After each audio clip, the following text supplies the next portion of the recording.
معبد لؤلؤة النيل ومعبد فيلة.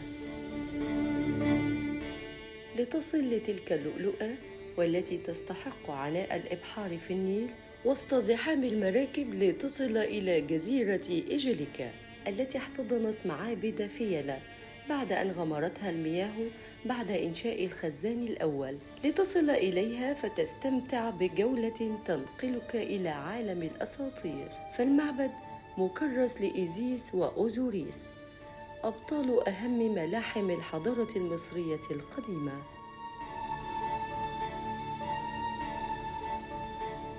احنا دلوقتي في معبد فيلة. معبد فيلة يعتبر من المعابد المهمة خالص. المعبد ديت بطلمي روماني. المعبد ده كان نتيجة موقعه الممتاز، كان بيعمل جذب للرحالة في القرن ال18، وأطلق عليه عديد من الأسماء زي لؤلؤة النيل، الحصن، المكان المقدس. المعبد ده تعرض للغمر سنة 1902 أثناء بناء خزان أسوان معظم شهور السنة. وبعد كده في 1960 اتعرض للطمس بالكامل، فبعتت الحكومة المصرية نداء لهيئة اليونسكو لحماية الآثار عشان تيجي تنقذ المعبد ده. فعلا جت شركة إيطالية جت إلى مصر عشان تنقذ المعبد. أنقذته في حوالي 8 سنين من 1972 ل 1980. المعبد ديت طب انقذته ازاي؟ الشركه لما جت اختارت، كانت بتدور على جزيره تكون قريبه من المعبد اللي غرق، وفي نفس الوقت تكون عاليه عشان ما تعرضش للغرق. اختارت الجزيره دي جزيره اجيليكا. الجزيره دي بتبعد عن المعبد القديم حوالي 500 متر. اول حاجه عشان ينقلوا المعبد جابوا خوازيق من الحديد، حوالي 3000 خازوق حديدي وسواتر حديديه، لفوها دائريا حوالين المعبد لمسافه 12 متر، وجابوا انابيب كبيره جدا فيها خليط من الميه والرمله، والرمله نزلت لحد ما نزلت تحت عند الالواح الحديديه، عملت لها زي دعم، وابتدوا بعد كده يعملوا سحب للميه. حط الخوازيق ده اخذ حوالي منهم سنتين. بعد كده ابتدوا يقطعوا المعبد لبلوكات، وكل بلوك حطوا فيه مسمار طويل طوله من متر، متر ونص بلاتيني، ورقموه بالتسلسل. بعد كده نقلوا البلوكات دي للشلال، عملوا فيها اعمال الترميم. بعد كده ثم اتنقلت للمعبد ديت بنفس الترتيب وبنفس الشكل. الموضوع ده اخذ زي ما قلت لحضراتكم 8 سنين من 1972 ل 1980، وعملوا احتفال كبير وسلموا المعبد لهيئه الاثار.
ناخد العصر بتاع المعبد ده. العصر ده بتاع المعبد بطلمي. كل معبد بطلمي ما عدا قطعتين فقط للمعبد دولة قديمة، اللي هو مقصورة نختنبو الأسرة ال30، ومذبح طهارقة جوه أسرة 25. المعبد ليه رب المعبد الآلهة إيزيس، هي المعبودة الرئيسية للمعبد ده. اللي احنا فيه ده الفناء المفتوح. الفناء ده موجود لعامة الشعب فقط، بيقدموا القرابين ويقدموا صلوات للملك والآلهة. نهاية الصرح، نهاية الفناء هنلاقي الصرح الأول. الصرح الأول ده بناه بطليموس ال 12. في بداية الصرح هنلاقي أسدين. الأسدين دول عبارة عن حماية للمعبد من أي عدو يدخل جوه المعبد. وهنلاقي بجانب الأسدين هنلاقي مسلة، دي اللي فضل منها جزء بسيط. أما المسلة الثانية مش موجودة، نقلت إلى إنجلترا سنة 1816. الرسومات اللي موجوده على الصرح الاول هنلاقي الملك بطليموس 12 بيقوم بمسك احد الاعداء وضربه بالعصا، وده نوع رمز تعبيري بيقول ان مصر والمعبد في حمايتي. اما الناحيه الثانيه هنلاقي الملك نختنبو وهو بيقدم القرابين اوزيس وحورس واخته نفتيس. حورس وهو يرتدي التاج المزدوج، التاج الابيض والاحمر، مصر السفلى ومصر العليا، ووراه رشتين الماعد. رشتين الماعد ده اللي هو بيدي رمز للنصر والالوهيه والاستمرار يعني في الحكم. هنلاقي دي بوابه نختنبو. البوابه دي على من الناحيه اليمين هنلاقي في زي جمل باللغه الفرنسيه، كتبتها الحمله الفرنسيه لما جت على مصر، لما كانت بتطرد المماليك، فكتبت زي ريكوردات انها بتسجل ايامها، يعني كانت في انها لما جت على مصر. اما الناحيه الثانيه هنلاقي زي ما قلت قرابين مختلفه، ده جوه في البوابه بكل انواع القرابين اللي بتقدم للالهه.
احنا دلوقتي في الصرح الثاني.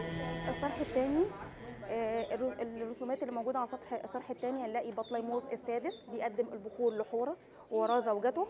اما الحاجه المهمه جدا في الصرح الثاني هنلاقي هنا لوحه. اللوحه دي عباره عن جمل حوالي 6 سطور. اللوحه دي اسمها لوحه العقد. اللوحه دي معموله عشان خاطر بيقولوا من قبل الكهنه والملوك، بيقولوا اللي هو الملك، بيقولوا ان المعبد ده وقف للالهه ايزيس، فاي قرابين بتيجي دي خاصه بالالهه ايزيس. وده كان نوع من انواع الدعايه يعني من الكهنه والملك عشان التحكم في القرابين اللي موجوده اللي بتيجي للمعبد. اما المميزي، احنا دايما المميزي في اي معبد بيبقى بره، لكن المميزي في معبد فيلة جوه. ليه؟ لان كانت ايزيس خايفه على ابنها من الاله ست عمه. ان كانت في قصه هنا في المعبد، ان القصه الرومانسيه زي ما بنقول، ان كان في 4 اخوات، ايزيس واوزوريس ونفتيس وست. اوزوريس اتجوز ايزيس، وكان ست اخوه كان بيحقد عليه، فنوى النية على قتله. وبالفعل عمل حفلة كبيرة وجاب تابوت من الذهب، وقال اللي هيبقى التابوت ده على مقاسه هيديهوله هدية. هو كان أساسا عامله على قد أخوه، وفعلا أخوه نام في التابوت وقتله، وبعد كده قطع أجزاء جسمه إلى 14 جزء ورماه في النيل. ليه 14 جزء؟ لأن ساعتها مصر كانت أقاليم مصر 14 إقليم، وجت ايزيس هي واختها اخذوا مركب ونزلوا النيل وبقى جمعوا اجزاء جسده باي ماجيك عشان رجعت الروح ليه مره اخرى. بعد كده جابت حورس وخفته في الادغال من خوف من ست، ولما لغايه لما يكبر. ولما كبر حورس ابتدى يحصل حروب بينه وبين عمه. وبالفعل في احد الحروب عمه اقتلع عينيه وخباها في صندوق. وجدوا الصندوق ده الاله انوبيس، اله الموت والتحنيط، فاخد العين ديت ولفها في ورق البردي واخفاها تحت الارض، فابتدى الكروم يطلع. ففكره المصري القديم ان الكروم هو عباره عن خير. طبعا بالنسبه للمصري القديم الكروم هو الشيء اللي في حوالين العين اللي بيحميه، والبؤبؤ اللي هو العنب، والدموع اللي نازله من عين حورس دي اللي هو الايه الخمر، ان كان الخمر من القرابين اللي كانت مهمه جدا في عصر مصر القديم. احد بعد كده الحروب حصل بقى ان قتل تخلص من عمه وتولى هو العرش من مره اخرى. وعشان كده المواميس دي شيء مهم جدا، لان هو بيعتبروه ان بيكتبوا كل اللي هي حته الولاده، وان هو الالوهيه والتاليه والموضوع ده يعني.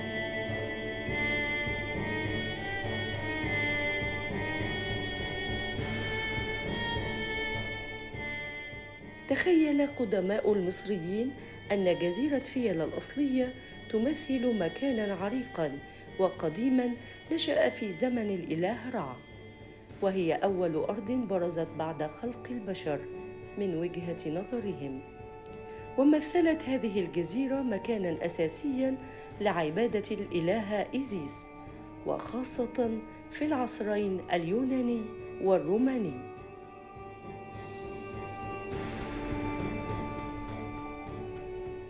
جزيرة المعبد الأصلية جزيرة فيلة كانت تقع بين الشلال الأول والسد العالي جنوب جزيرة إيجيليكا.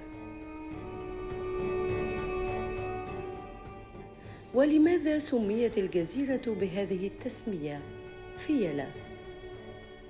كلمة فيلة هي مرادف يحوي معان عديدة، فتعني الحبيبة في اللغة الإغريقية، وتعني أيضاً النهاية أو الحد في لغة المصري القديم، دلالة أن المعبد كان يعتبر آخر الحدود الجنوبية لمصر.